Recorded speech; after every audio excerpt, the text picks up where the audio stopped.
HSC পরীক্ষার ফলাফল প্রকাশের পর এবার আলোচনায় এসেছে শতভাগ ফেল করা শিক্ষা প্রতিষ্ঠানগুলোর তালিকা।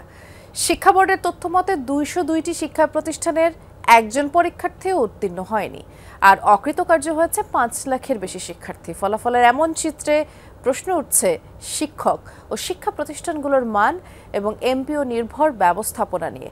বিশেষজ্ঞরা বলছেন, শিক্ষার্থীদের নিয়মিত পাঠ চর্চায় মনোযোগ ফিরিয়ে আনাই এখন সবচেয়ে জরুরি। বিজলি কেবলসের স্কিন কোটেড ইনসুলেশন আগুন প্রতিরোধী। বিজলি কেবলস, নিরাপদ আজীবন।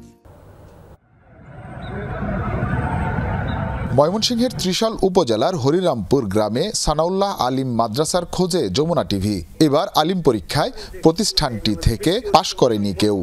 কে কন্ট্রোল আইলো, অফিসার আইলো না কে আইলো, এটা আমি দেখি দিনের বেলা যে আসে তো আমি আসি। একই অবস্থা শতভাগ ফেল করা ত্রিশাল আইডিয়াল কলেজের। ঝুলছে সাইনবোর্ড, কিন্তু পড়াশোনার চিহ্ন নেই কোথাও। শিক্ষা বোর্ডগুলোর ফল বলছে এবার শতভাগ ফেল করেছে 202টি শিক্ষা প্রতিষ্ঠানের পরীক্ষার্থী। বিশ্লেষণে দেখা যায় এসব প্রতিষ্ঠানে পরীক্ষার্থীর সংখ্যা ছিল 1 থেকে সর্বোচ্চ 50 জনের মধ্যে, যাদের মূল লক্ষ্য এমপিও। আমরা মূলত ঝরে পড়া স্টুডেন্ট পাই, ভালো মানের কোনো স্টুডেন্ট পাই না। ভালো মানের স্টুডেন্ট যারা, তারা মানে এমপিভুক্ত কলেজে বা সরকারি কলেজে চলে যায়। স্কুল বা কলেজগুলোতে যারা শিক্ষকতা করেন তাদের একটা ইচ্ছা থাকে যে এমপিভুক্ত হওয়া, যাতে সরকারি সুযোগ সুবিধাগুলো পাওয়া যায়। এটি আসলে উদ্দেশ্যটা শুধুমাত্র এমপিভুক্তি হওয়া, এই জন্য যে ক্রাইটেরিয়াগুলো পূরণ করা প্রয়োজন সেটা পূরণ করা যদি হয়ে থাকে, তাহলে শিক্ষার মূল উদ্দেশ্যটা আমাদের হবে না, আমাদের মানে আমরা মূল উদ্দেশ্যটা আমরা পূরণ করতে পারবো না। সারা দেশে এবার 5 লাখ পরীক্ষার্থী ফেল করেছে। বিশ্লেষকরা বলছেন, পড়াশোনায় গাফিলতি, খাতা মূল্যায়নের পদ্ধতিগত প্রয়োগ ও চলমান দেশের পরিস্থিতি সব মিলিয়েই ফল বিপর্যয়। পরীক্ষা পদ্ধতির এমন করা হয়েছিল যে খারাপ করার কোনো সুযোগ থাকছে না, এবং মূল্যায়নের সময় একরকম উৎসাহিত করা হতো যেন যাই লিখুক নাম্বার দেওয়া হয়। এখন বেশিরভাগ বাচ্চার হাতে, একদম 6 থেকে বাচ্চার হাতে চলে গেছে মোবাইল।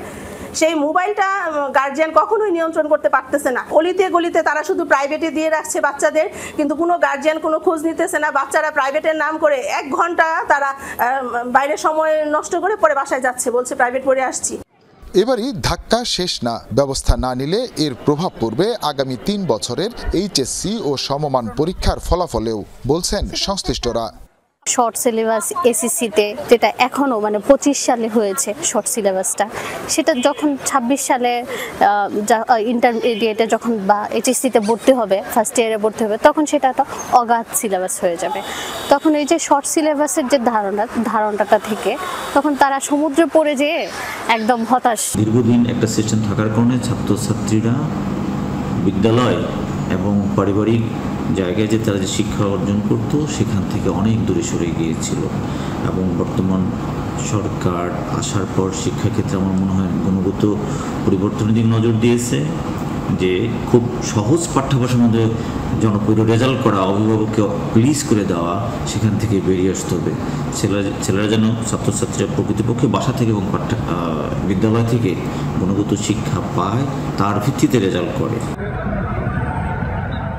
এই প্রতিবেদনটি তৈরি করার সময় সংশ্লিষ্ট যাদের সাথে কথা হয়েছে তারা প্রত্যেকেই একটি বিষয়ে গুরুত্ব দিয়েছেন, সেটি হচ্ছে শাসন। শিক্ষকরা এখন আর সেই অর্থে শিক্ষার্থীদেরকে শাসন করতে পারছেন না। শিক্ষক এবং শিক্ষার্থীদের এই শাসনের বোঝাপড়ার মাঝখানে বাধা হয়ে দাঁড়াচ্ছেন অভিভাবকরা। অভিভাবকদের আরও সচেতন হতে হবে, সেই সাথে দেশের শিক্ষা ব্যবস্থার উন্নয়নে সিদ্ধান্ত নিতে হবে নীতি নির্ধারণী পর্যায়ে, বলছেন সংশ্লিষ্টরা।